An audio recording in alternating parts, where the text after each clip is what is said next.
Resuming debate, reprise du débat, the Honourable Chief Opposition Whip. Well, thank you, Mr. Speaker. I can tell you I was mesmerized by the speech of my colleague that just gave it. It is remarkable the lengths to which these Liberals will undertake to get their hands on power. That has been the Liberal story through all of history. And I can tell you, I will give these Liberals credit for one thing. Their ability to seize power and take credit for doing absolutely nothing. They are truly, Mr. Speaker, masters of illusion. Never has a government been given so much credit for doing so little. As a matter of fact, Mr. Speaker, I'd suggest that doing little might be an improvement over what the government has done, in some cases causing Canadians to fall backwards. The current Prime Minister ran the last election on grand promises. Mr. Speaker, I think we can all recall these grand promises to reverse the Trudeau era, to bring back prosperity and hope to Canadians. He said, and he took great lengths in explaining how he would reverse the policies of his predecessor, saying that the Liberal Party of the past was no more and that he would be coming in with a new vision for Canada. He said that he'd reverse the anti-development Trudeau era and that he'd build new infrastructure in this country to get more product to new markets, specifically saying that he would approve and get built pipelines and infrastructure in our ports to ensure that we could get our products to places that had never seen Canadian product. I'll quote him, Mr. Speaker. He said, "We will need to do things previously thought impossible at speeds we haven't seen in generations." He went on to promise that he was going to make life affordable and bring down the price of groceries and homes.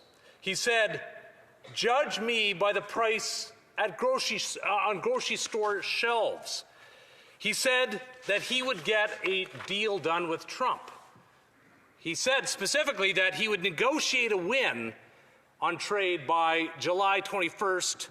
Mr. Speaker, I'll point out the year that he made that promise. It would be for July 21st of 2025, nearly a year ago. He said that he'd get new trade agreements done and would diversify our trading relationships. And now, a year later, nothing, absolutely nothing has been done. There are no new pipelines. There's no new infrastructure that's even been proposed. And every one of Trudeau's anti-development laws are still in place. Unfortunately, Mr. Speaker, he's made it worse. He's layered on additional red tape and more bureaucratic hurdles. When you look at where we are today compared to where we were even a year ago, we have to compare ourselves to our international partners. When we look at the G7, we're the worst in household debt. We're the worst in food inflation in the G7. Canada's the worst in the housing costs in the G7. Canada currently has the only shrinking economy in the G7, and Canada has the second worst unemployment rate in the G7. With this motion that the Prime Minister currently has before the House, the Liberals are taking the unprecedented move to rig the government in their favor and ensure that all of this accountability that Canadians deserve would be wiped away. They know they have failed to fulfill the promises that they made to Canadians, and they know that by rigging committees, ensuring that they have the majority on committees, all these uncomfortable questions will disappear. It's a clear effort by these Liberals to stack the deck. Mr. Speaker, I want to explain exactly the egregious nature of this stacking of the deck, because I think it's important for Canadians to understand the real assault on the democratic rights of Canadians that is currently being undertaken. In the last election, the Liberals won the election by 43.76%. And that translated into 49.27% of the seats in the House of Commons, so already overrepresented vis-a-vis what the Canadian people had voted, but that's how our system works. After the floor crossings, the Liberals now have 51.4%. Let's again remember that this is the first time in Canadian history where a Prime Minister gave favors to individuals to cross the floor, moving from a minority government to a majority government. And so after that, the Liberals then had 51.4% of the seats in the House of Commons.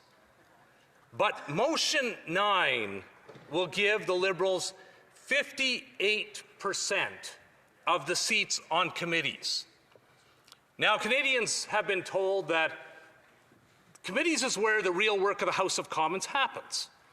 This is where we dig deep and we get to the nuts and bolts. We pull the curtain back and we discover what is actually happening. Obviously, in this chamber, oftentimes it's dramatic speeches and a fair bit of cut and thrust, but at committees, that's where the opportunity is for parliamentarians on behalf of our constituents to drill down and find out what's happening.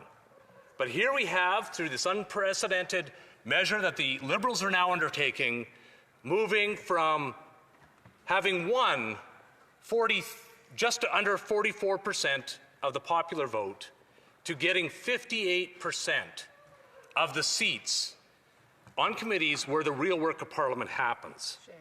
So just to give you a little bit of a context, Mr. Speaker, due to 5 members of the House of Commons crossing the floor, the Liberals now believe that they're entitled to 52 new positions for Liberals on committees.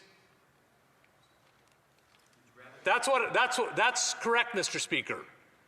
5 members crossed the floor, and the Liberals believe that they're now entitled to 52 more committee spots on the House of Commons standing committees. The media has taken notice, Mr. Speaker. As a matter of fact, I'll read into the record what Andrew Coyne had to say about the Prime Minister. He said, "This is a government and a Prime Minister with an authoritarian streak a mile wide."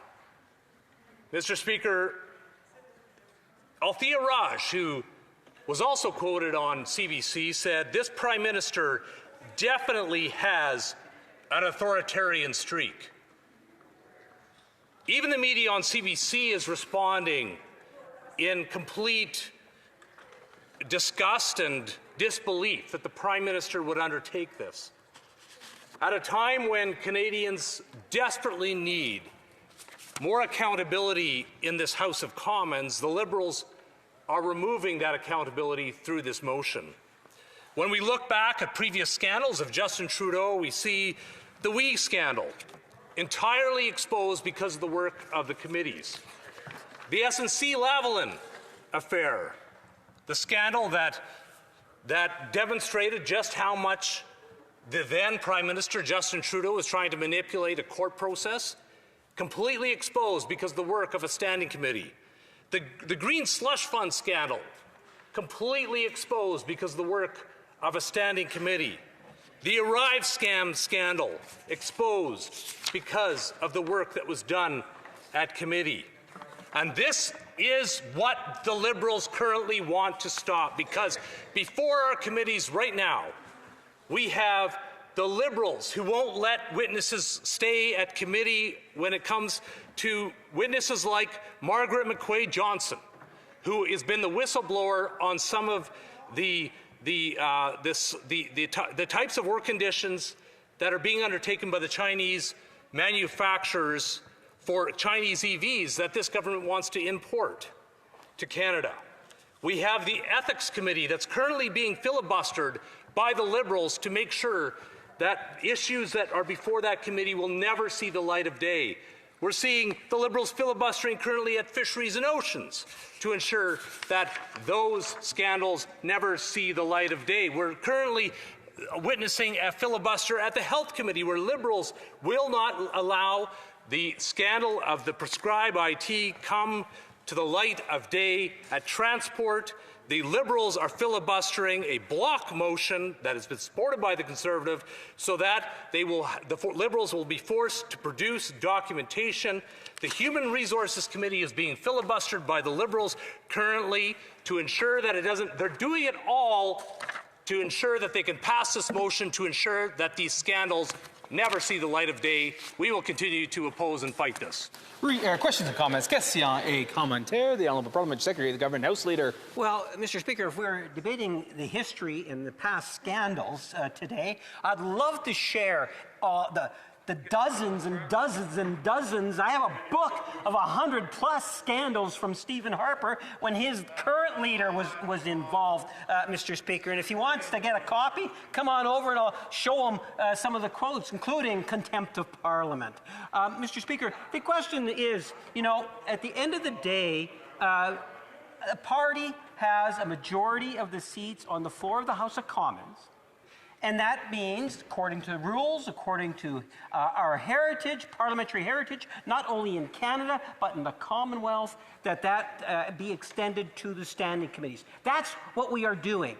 To try to give it as if the Conservatives of the Bloc Alliance, everything they do in the committee is just absolutely wonderful and delightful in the best interest of Canadians, balderdash, Mr. Speaker. My question to the member is, does he really believe that we should be going against parliamentary tradition because The Honourable Chief Opposition Whip. Mr. Speaker, did you notice something? He didn't mention one of the scandals that he wanted. You know, he says that there's hundreds, but he couldn't find one. Well, I'll tell you about one. Mr. Speaker, the Liberals howled for days to force a minister to resign from the House of Commons because on one of her expense accounts there was a $16 glass of orange juice. That is what these Liberals howled at for weeks. That minister resigned because there was an expense for $16 of orange juice. We have $500,000 catering bills for this Prime Minister on his private jets. Mr. Speaker, these Liberals have nothing to teach us about honor. Mr. Speaker, I would like to thank my colleague for thoughtful speech. And Conservatives believe Parliament should hold government accountable, not make it easier for Liberals to avoid scrutiny. Even today, Liberals are filibustering in Ethics Committee. Can my colleague explain how these proposed changes will impact the Parliament function and how these proposed changes will ensure Parliament works for Canadians, not just for the government of the day? Honourable Chief Opposition Whip, a very brief response. Well, the fact is, Mr. Speaker, that the entire reason that the Liberals are bringing forward this motion is so that the committees will now work for the Liberal Party of Canada rather than the people of Canada.